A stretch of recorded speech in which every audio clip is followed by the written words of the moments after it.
dilaksanakan dalam masyarakat. Inilah yang dikaji bagaimana penelitian hukum itu secara empiris. Bagaimana pengaruh masalah sosial terhadap aturan hukum. Wah, masalah sosial itu seperti benang ruwet. Orang yang berhadapan dengan hukum itu sudah mentok, ruwet. Maka harus bisa diurai, bisa diselesaikan dengan melihat dari akar masalahnya apa, ditinjau problemnya itu apa, perilaku hukum yang menyimpang itu seperti apa.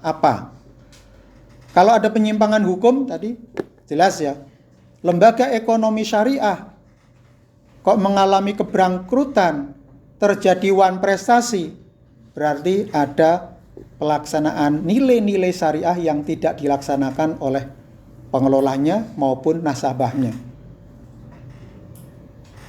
Kok ada nasabah yang tidak mau membayar, berarti ada nasabah tidak menaati hukum Islam. Hutang ya harus dibayar. Adapun dia mengalami kebangkrutan karena suatu kecelakaan ataupun suatu faktor yang di luar nalar manusia dan di luar nurul manusia, maka itu adalah force majeure ya. Maka ada perilakuan khusus. Tapi kalau ada orang yang mampu membayar hutang tapi dia menunda-nunda, maka itulah yang namanya bisa dikena takzir ya, kena hukuman. Maka pendekatan empiris adalah untuk melihat fakta-fakta hukum, peristiwa-peristiwa hukum, dan bagaimana hubungan hukum dengan masyarakat itu terjadi di dalam masyarakat. Maka pendekatan yang dilakukan dalam penelitian hukum empiris itu pendekatan sosiologis. Bagaimana reaksi dan interaksi sistem norma bekerja di dalam masyarakat, bagaimana perilaku masyarakat yang dilakukan, apakah secara terus-menerus atau tadi berubah-ubah. Bagaimana pengaruh legitimasi sosial yang dilakukan. Bisa juga menggunakan pendekatan antropologis. Melihat bagaimana penyelesaian sengketa yang dilakukan dari berbagai aspek, termasuk bagaimana mengkaji asal-usul manusia yang mempengaruhi bagaimana hukum itu dilakukan. Maka bisa dengan pendekatan antropologis. Bisa tadi dengan pendekatan psikologis. Tidak harus menagih itu dengan pakaian yang sangar itu. Yang ada debt collector di masyarakat kan seperti itu. Bisalah santun dengan pendekatan yang manusiawi. Karena orang tidak membayar hutang itu bukan, pasti ada faktor-faktor yang lain. Kalau itu bisa didekati dengan cara yang bagus, dia akan terbangun suatu trust, kepercayaan. Ada keinginan untuk kekuatan untuk membayar hutang kembali. Jadi perlu pendekatan psikologis. Maka hukum bisa dilihat dari aspek kejiwaan.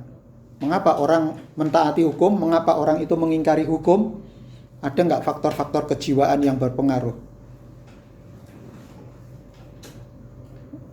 Kalau ada problem masalah dia kok tidak sejauh mana dia kadar ketergangguan jiwanya itu, sehingga dia hilang akalnya sampai sudah tidak bisa mentaati hukum lagi.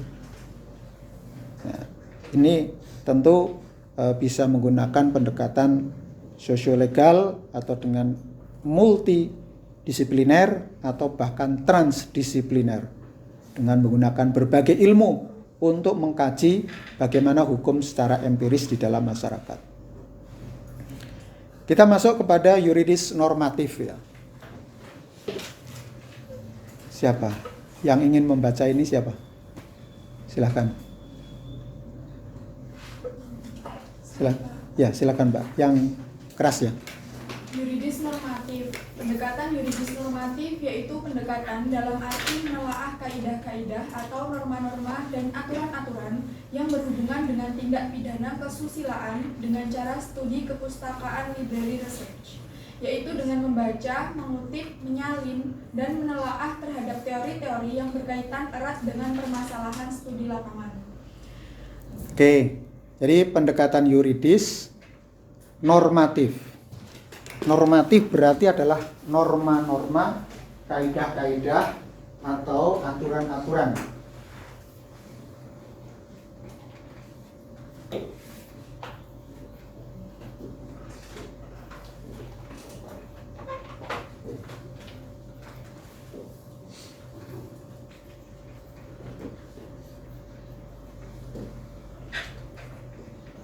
Maka pendekatan normatif itu terkait dengan caranya dengan library research, dengan membaca, dengan mengutip, dengan menyalin, dengan menelaah apa yang terkandung di dalam norma-norma, aturan-aturan, asal-asal, prinsip-prinsip, dan dasar-dasar dari suatu regulasi ataupun putusan hukum. Jadi studinya adalah studi normatif, studi tentang dasar-dasar hukum, aturan-aturan hukum, kaidah-kaidah hukum. Atau analoginya adalah ayat-ayat di dalam pasal, ayat-ayat di dalam Al-Quran, butir-butir hadis, butir-butir ijtihad ulama, fatwa-fatwa ulama itu masuk dalam kajian normatif karena itu adalah terkait dengan dasar-dasar hukum. Dan dengan cara studi pustaka maka dikatakan law in book study.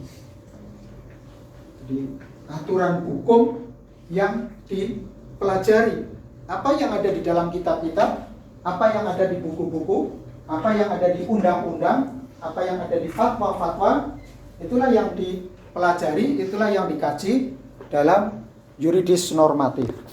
Jadi yuridis normatif lebih tekankan kepada norma aturan hukum yang terdapat di dalam putusan-putusan pengadilan, kemudian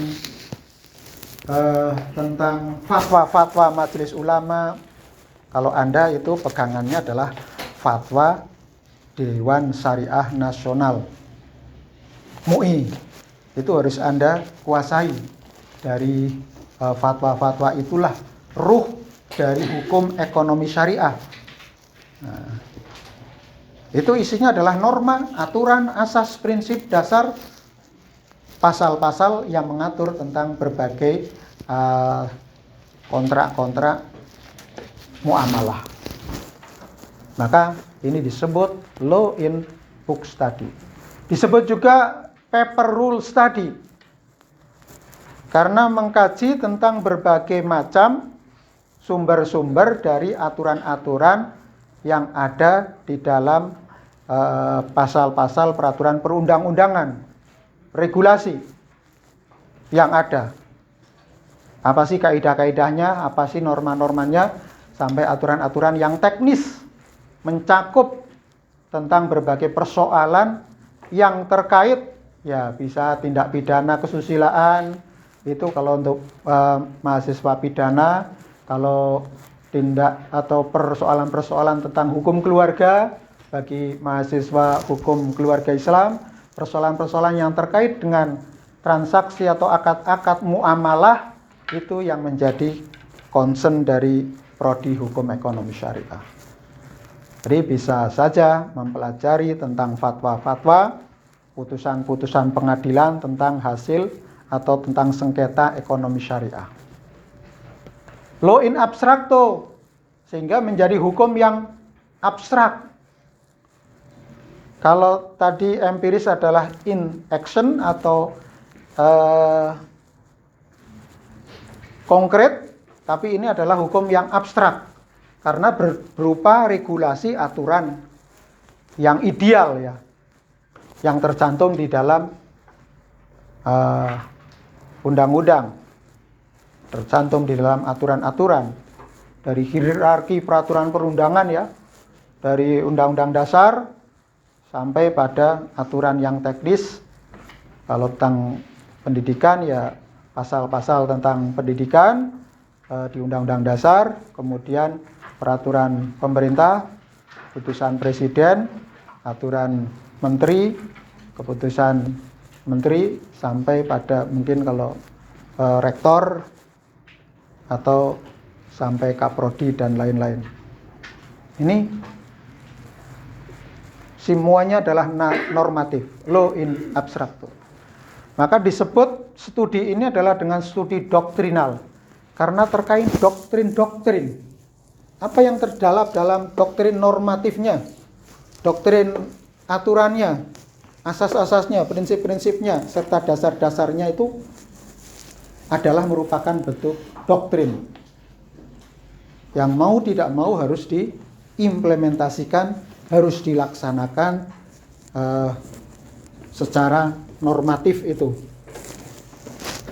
Jadi mengkaji bagaimana regulasi itu ada.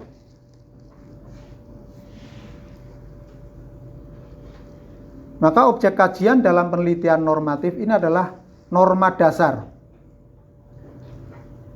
yang dipelajari, dikaji, diteliti. Bagaimana asas-asasnya yang dipakai ketika Anda mengkaji tentang suatu peristiwa hukum, Anda menggunakan pendekatan normatif, maka cari semua dasar hukumnya. Cari semua asas-asas yang ada di situ. Cari peraturan perundang-undangannya. Cari peraturan lembaga yang mengatur di dalamnya.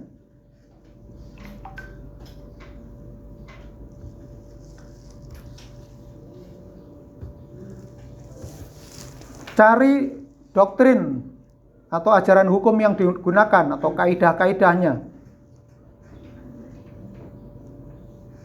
Katakanlah kalau dalam muamalah itu semua boleh dilakukan kecuali yang ada dalil tahrimiha, kecuali ada dalil yang mengharamkannya. Maka dalam lapangan ibadah semuanya tidak boleh dilakukan kecuali ada dalil yang membolehkan. Sholat menghadap selatan, boleh nggak? Nggak boleh, kecuali memang orang pusing. Ya, ada pengecualiannya, ada hukum yang membolehkannya, itu dalam masalah ibadah.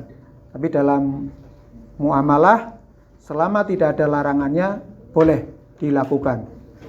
Kalau tidak ada norma hukumnya, ya digali. Itulah namanya ijtihad.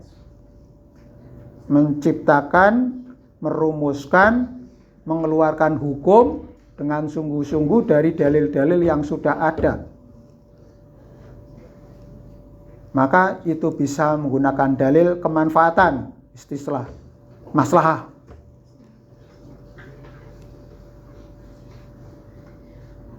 Tidak ada dalil yang ada, tapi ada yang sama, peristiwanya, norma hukumnya sama, bisa dipakai. Segala sesuatu yang memabukkan itu adalah haram itu.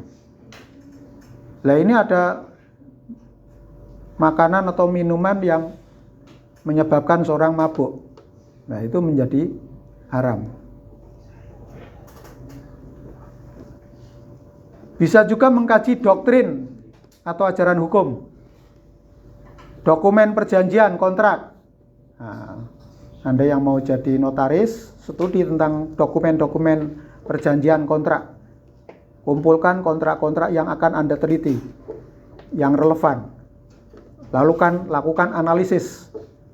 Maka dengan pendekatan konten analisis, kan analisis isi. Bagaimana asasnya itu apa sih yang digunakan ketika kita mau membuat dokumen kontrak. Ini tentang ini, asasnya apa saja yang tercakup di dalamnya. Studi tentang putusan pengadilan, tentang sengketa ekonomi syariah, sudah ada putusannya, Anda menelaah, mengkaji, mengeluarkan hukum-hukum yang ada di dalamnya, bagaimana asas-asas yang digunakan, bagaimana hakim dalam memeriksa.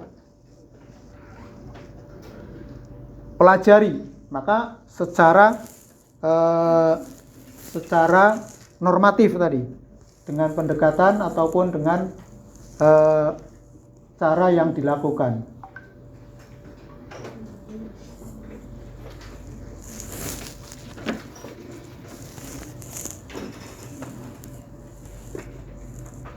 Gak ada sinyal ya, internetnya mati. Kemudian keputusan pejabat itu bisa, namanya keputusan Bank Indonesia, keputusan Otoritas Jasa Keuangan. Tentang apa? Ya, subjeknya ataupun objeknya apa. Serta segala bentuk dokumen hukum yang dibuat secara formal mempunyai kekuatan hukum mengikat.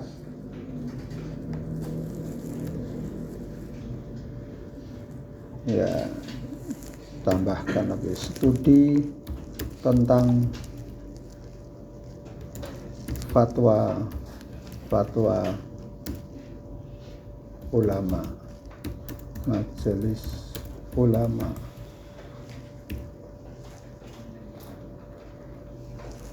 komisi fatwa. Nah, ini bisa menjadi objek yang dikaji, yang diteliti dalam studi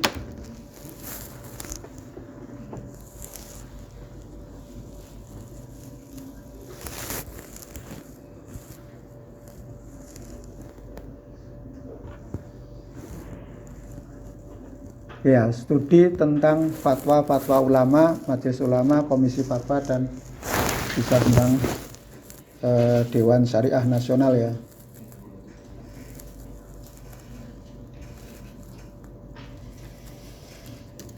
DSN MUI ya.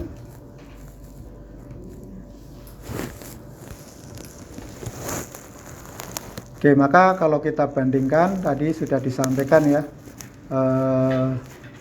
empiris dan normatif bukan sesuatu yang terpisah. Empiris dan normatif bisa digunakan sesuai dengan kebutuhannya, tapi juga bisa dikolaborasikan, keduanya bisa dipakai untuk menganalisis tergantung kebutuhan di dalam studi yang akan dilakukan.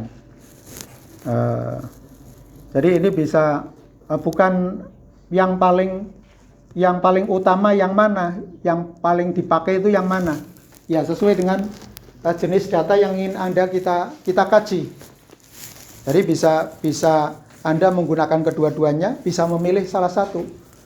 Objeknya atau kepentingannya apa? Tujuannya Anda mengkaji itu apa? Nanti kalau Anda menemukan kasus hukum tentang hukum ekonomi syariah, silakan.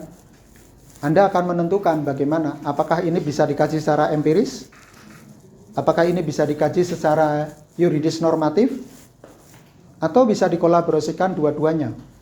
Mana yang masuk empiris, mana yang masuk normatif, itu bisa dilakukan. Ya, oke ya, ini tadi ada di makalah. Oke, kita langsung praktek. Praktek bagaimana Anda menggunakan dua pendekatan ini, pendekatan empiris dan normatif dalam melihat kasus atau masalah hukum ekonomi syariah yang tengah viral di tengah-tengah masyarakat. Anda bisa mencari apa yang viral atau menjadi berita di media masyarakat tentang hukum ekonomi syariah.